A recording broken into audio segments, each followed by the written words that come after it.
พอยามอันเพสว่าเมืองใต้เขาก็นำท่วมแห้งในปีไหนเรียนเบอร์เถื่อนเครือป่าไม้เขาก็เพิ่นก็มาหิมกันกูปอกกูปีมันก็สุราลีท่วมพึ่งนาทรายที่ปีเมืองโกนเอาว่ากาลิกุนเฮงกอมตอนท่วมกาลิกุนเฮงในมาปีในท่วมก็บอกว่าเถื่อนเครือป่าไม้เดี๋ยวนี้ก็มันก็เพิ่นก็เต็บกับหลายต่างหลายจุ่มหลายกกหลายเผาเนาะอันได้ขามตามเพศสภาวะก็เป็นคนเมืองเป็นคนศึกเป็นคนกูเมียมโยครับอันอยู่เนื้อเนี่ยบาดสัตวะอันอยู่เนื้อลิ้นเนี่ยกำเนิดได้ยินข่าวมาแว่วว่าแว่วจะข่าวเตี้ยกว่านะพอเราห้องโอปังกลุ่มแทงเมื่อไหร่อันเขปันดิเขามานั่นเขาเลยเหมาะกับว่า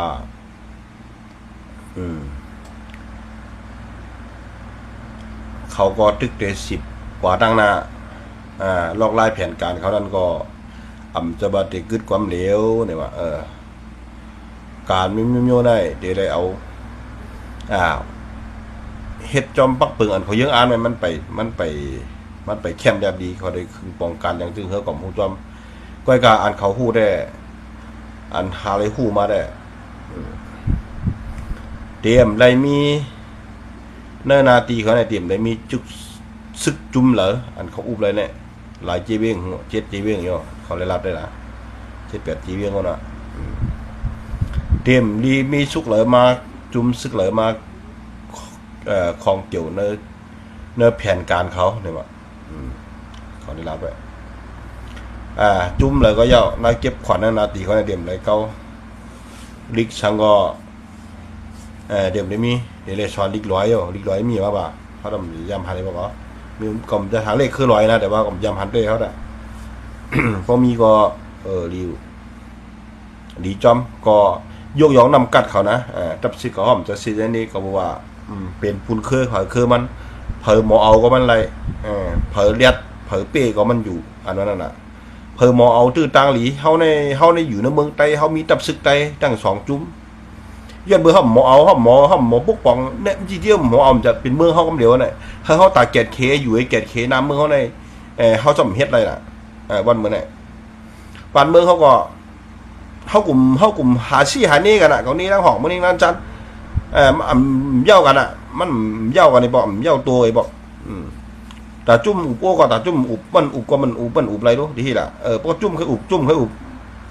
แค่กอดคอแต่จุ่มมันแค่เอามีเตียงอะไรที่ล่ะให้มันได้อุบกันอะไรพวกมันนะจุ่มใครลาดไล่ดีจุ่มใจไล่ให้จุ่มยอมอุบโอ้ที่เตรียมดีกับก็ตอบเทงใบหน้ากองลังใส่กันเนี้ยเจอลายจำใส่กันมันก็ตึมหันตั้งสายเลี้ยงอันมีอยู่ที่ปากทำมันเขาหันเลี้ยงออกที่ก้าวก็แต่ที่กาจูมันนั่นมันได้หยาบไปก็เบอร์เข้ากลุ่มอัตตาเจอต่อซ่ามาหน้าเอาเงินวาลุ่มๆคนลงใต้มีปลายวนตาเฮอใต้เดเขาที่คนเมืองเอาเดป้อยเลยใจใหญ่เขาก็เป็นจับซึกมาเขาเก็บเอาดูเอาลานก็มาเนี่ยมันวนไปเขาเก็บเอาเจอคือพี่น้องก็มาเนี่ยก็เอาเกี่ยวมาเขาเฮ็ดเมืองใต้มาปีเย้าเขาหึงในกำไรมาถูกอันเบิ้นเฮ็ดดีหลังในเบิ้นถังเลขเข้าเบิ้นว้าเข้าเป็นนั่นปานในเปิ้นถังเลขเข้าเป็นนั่นปานเปิ้นเฮ็ดอะไรก็มาก้นแล้วก็ถอกจริงกำกับยูเจเวียงเขาเนี่ยมันหูดังเจี๊ยบห่าเนี่ยดังวนอะไรห่าเนี่ยอันนั้นได้เพราะเป็นกวนเป็น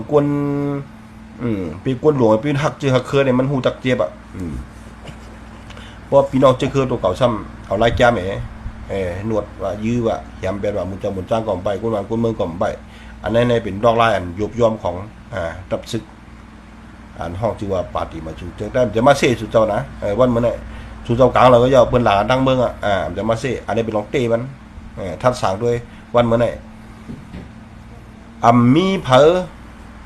เฮ็ดพิษไรตับซึกปลายวนกวนหลวงมันก็เฮ็ดพิษไรพิษไรก้อยกาพิษเจ้าพิษแทงอันไหนลีเป็นเฮ็ดเอากวนเมืองตกย้อนก็เย้ากวนเมืองลาดสังก็เย้าตกย้อนหี่ก็เย้าปอกหนึ่งเขาพิษกว่าปอก2ตกคู่กว่าฮานูเปิ้นย้อนกับหลายปอกหลายกำ ก็เขาตึกเหมือนเรื่องมีตัวมีเจอมีหูมีตาเขาเหมือนเขาได้ยินอันนั้นนี้เป็นคนหลงใต้นะ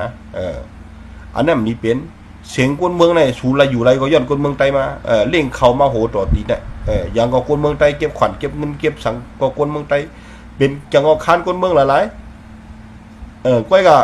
วันเมื่อในเขาเลยก็อยู่ที่สูงเอาในกำไรเขาสั่มตัวขึ้นตีนเขา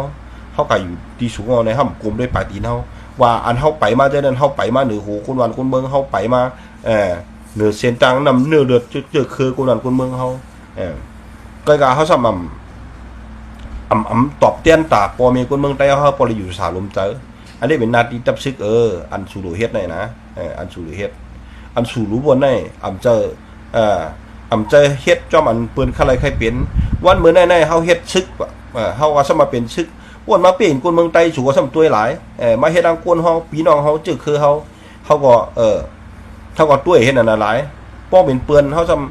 ำเมตตากรุณาตำเหลือมาได้เป็นผู้เขียนเฮาเนี่ยสุยังกัดต่างกับเปียดที่เมืองใหญ่เนี่ยทัดตัวด้วยขนาดคนเมืองใต้ด้วยอะไรกันนั่นเป็นถึงก็ฮู้น่ะว่าจุ่มเลยเฮ็ดสังอันจุ่มเลยเฮ็ดกินการเมืองจุ่มเลยพามตาคนเมืองอันนี้ครับต้องมาลาดกันเนี่ยพี่น้องคนเมืองใต้ก็หันกันตั้งเมืองว่ามันเหมือนนี่ตัวดาซึกได้ ย้อนน้อง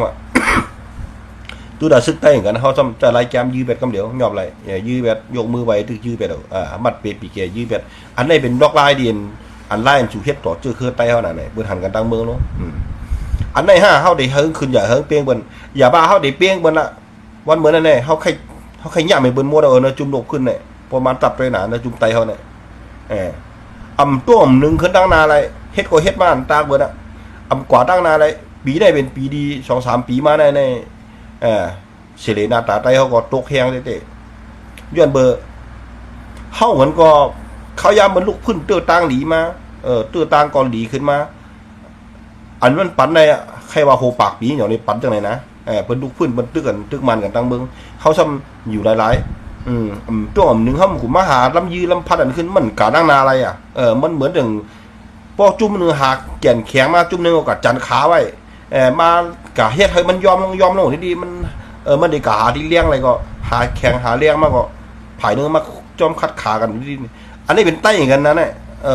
อันนี้มันนั่นอันนี้เดี๋ยวเมืองใต้เฮิงขึ้นเยอะอะไรที่ดื้อตื้อตั้งหลีมันปั่นมาในเชปากวีนะ1 ปอกเนี่ยไปมีเผาอันใด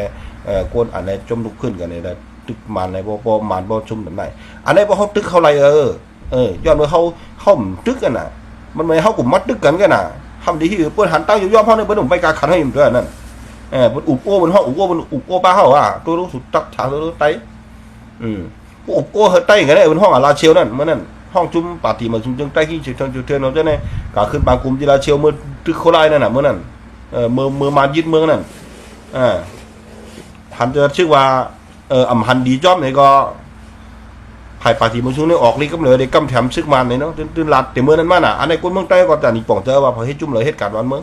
มันจะมาซี่มานี่อันนี้เป็นน้องเต้มันคนเมืองก็ไหลหันไหลฮู้จอมกลุ่มยังอยู่เกาขาก็มันจะมีเพิ่มมาปั่นเงินเดือนนั้นค่ำเลยกินช้างอยู่ภายเขาแล้วเป็นคนเมืองใต้ก็นึงหันพี่น้องคนเคยใต้เอาทุกข้าวห่อให้หรือไม่จังไหนเนี่ยเฮาซ้ำขุมมาหาคัดขากันเบี้ยวบายเอากะตั้งนาอะไรขึ้นตั้งนาอะไรมันกล้าซ้ำไปถอยหลัง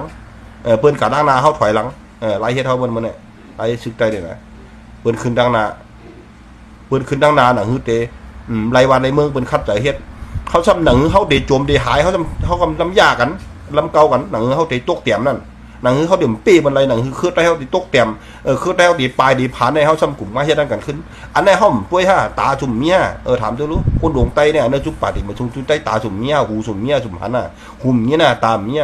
อ้อมมีวนฮะวันเมื่อไหร่เฮาเฮ็ดสังว่าวันเมืองเฮาเป็นหืออยู่อันนี้ที่อยู่ที่กินโชว์เนี่ยป้อนของในสุดบ่บุญพรจังไรน่ะซ้ำเตียวคนเมืองกะดังนาอะไรดียิงไรปดไอ้กันเฮาซ้ำเขียนดอกกันน่ะพวกเพื่อนเฮาซ้ำฮัดเฮ็ดชังเฮาจะมวนหวานนะวันเมื่อไหร่สุวาสุเดียววันในคุณไอ้ลอยคอว่าเมืองใต้บ้านหอเฮาตึกกุ้มทิ้งแล้วกุ้มทิ้งกันแล้วเบื้องแล้วก่อนถูกกุ้มทิ้งมันก็ชูว่าชูกุ้มทิ้งเมืองใหญ่ชูว่าบุญพรชุมจะอุ้ปืนอะไรมันก็ยังเตรียมปิ๊กเมืองใหญ่ชูกะเบ้งเลยมันเราต้องมีกันนั่นน่ะจะนับเปิ้นแค่เอาสูน่ะก็ย้อนไล่เฮ็ดชูมันเมื่อไหร่น่ะเฮ็ดแถมเฮ็ดติ พอเฮ็ดเตะไตได้อารมณ์เอาเปลี่ยนเอาตายกันนะไหเตะไหว่ามีดาวอ่อนดอกกันจะว่าชุดจะละบังเปิ้นมาป้องมาหล่าชูบ้าลงอ่ะดีโคราชติ๊กชุดตึกเปิ้นเป้ก็ชูมา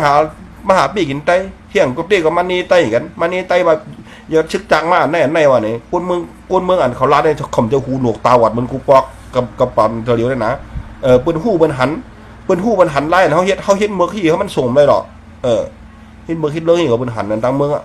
ก็บ่เช่นนั้นได้ทัดสางได้แหละบ้านเมืองไหน1เฮาเฮ็ดนั้นคือเขาดิมวยดีหายคนเมืองใต้ดีอิ่มจานการวานการเมืองดีปลายก็หูรู้ก็เฮากันจำเมียนกันน่ะเปิ้นก่อตั้งนาเฮาถอยหลังเปิ้นขึ้นถึงเลยเฮาได้ก้านจอมหลินเมืองเปิ้นขึ้นบ่ได้ถึงจริงอ่ะเปิ้นไรกับเมืองใต้ปอดหอนจุดแขนกับบุญมานั่นมันมีกะเหลอนั่นสัวบุญควันอะไรกะเหลอคนเมืองใต้ปอดหองมีมารไงอันชูบุญควันบ่ได้ต่างก้ากับโฉนที่เมืองใหญ่นั่นเปิ้นก็หันนั่นตั้งเมืองนั่นป้าเจ้าสู้ใจหามใจสู้แล้วนั่นหามใจสู้แล้วนั่นนั่นน่ะอันนี้ล็อกไล่อันเป็นเขาอันเขาหันเขาเฮ็ดให้คนเมืองหันเนาะเขาเฮ็ดให้คนเมืองจังเนาะผมจะว่าโคราชจังมาจังจังมาเฮอเป็นมาปล่อยข่าวใส่เนตั้งให้ตั้งนั่นชูจะชึกมามีผมมาจังเขากินก็เดียวเฮ็ดหาก็เดียวไว้มีผมมาจังเหรอย่างก็เอาก็ไปจ้อยกันเนาะตามซึกเจ้านั่นน่ะทัดช้างได้แหละวันเมื่อไหร่เขาเปลี่ยนหื้อเขาเฮ็ดช้างอยู่เขามีตับซึกเขาเฮ็ดช้างอยู่มาเปลี่ยนคนเคยไตเขาห้องให้กูจมพุทธะการเราเป็นเปี้ยกินคนเมืองไต้กหาตับซึกไต้ก็เดียมดีกว่าก็สังเนี่ยตอบปะมีสังมาห่มรวมสังมันคนเมืองไต้ชูห่มรวมมันคนเมืองไต้กันแล้วเมื่อใหญ่คนเมืองไต้เมื่อใหญ่การจุ่มเชื่อกำลังมาก่อนเลยไปเองก่อนน่ะว่าชื่อก็กล้าเขาดึกเมืองใหญ่เนี่ยจะเอานำรันเนี่ยเป็นก็ช่องผงเลยเนาะคนเมืองไปเอาประจันคำแนมเดี๋ยวมาเขาประจันตั้งเมืองหนองตั้งเจ้าขวางตัวนี่ก็ลำตึกโคราชที่ดินถังไว้นะเมื่อว่ามือซื้อนี่ก็ปั่นกันแท้งั้นทำสีง่ายลำยืนเนี่ยอันนี้น่ะเป็นตั้งย่อมๆอ่ะคุณคือไตเขาเนี่ยชุดทัดสังได้โบราณยาวกว่ากำกล้วยก็ทำเดทำเดขั้นหันอันนี้5อันเขาเฮ็ดหรือวันเมื่อไหร่อันเฮ็ดตาชื่อคือไตเขาเมื่อไหร่ตอบกลุ่มมันโปรเมกุนคือไตอันชูเอาลูกเอาหลานเป็นกามันก็บ่มเลยเจอมีดุกมาก่อนเลยเจอสัวกับเป็นจริงก็มาตั้งห้องก็มาตั้งจานมาอันนี้เป็นล็อกตีมันได้เชจุ่มเลยกำเรือนมาในโปรเมกุนเมืองใต้เนี่ยมาพอแต่ที่เจอลูกกองให้แบบมีกันบางก้อนในทุกขาทุกที่ท้องให้ตายก็ตายข้างเงือดีขึ้นเป็นทุกขี้ตานั่นแล้วก็มีคือดูใจกองมาเมืองไทยว่าอยู่มันในกำจุ่มดังจุ่มมันย่อไปชึกมีหลายจุ่มเนาะมาเมืองไทยก็บางก็เหอะมาลูกเมฆก็หายสมมติโปรเมก็เท่าถอยตายก็เลี้ยวเฮ็ดปอตายอ่ะน่ะคนเมืองไทยเขาเหมือนในขนาดยอดเขามีก้นอ่อนโหเหมือนในขนาดมีเจอแม้แต่กรุณาเนี่ยก็คือไตขึ้นสูงอ่ะตัวตีนอันว่าเหนือตีนมันเหยียบมาเหนือหัวคนเมืองก็คือกำไรมันก็อยู่เหนือปลังคำปลังเงินปลังข้าวมันตัวด้านหลังเป็นหูก้นอันปั่นแห้งมากับปนมาเนี่ยอันนี้เขาจะเนี่ยอันเก็บขวัญเก็บก้นเก็บอย่างกว่าเป็นก้นใจเขาก้นพยายามเขาก้นเฮกังตั้งเขาหนังเขาที่อ่อนหัวกาตั้งนาอ่อนคือแต่กาตั้งนาอะไรเนี่ยวันเมื่อไหร่เขาช่ำเฮ็ดอ่อนช่ำอ่อนเขาหลวงเขาลอยกับเขาทำรับสิ่งกับดิ๊กหาด้วยวันเมื่อไหร่ในหนึ่งเฮ็ดหนึ่งแค่หนาตาเดชาถึงหันก็เพราะฉะนั้นแหละลานนำก็เด็กคำใจเอาวันอีวันอ้อนกับบางสูงค่ะ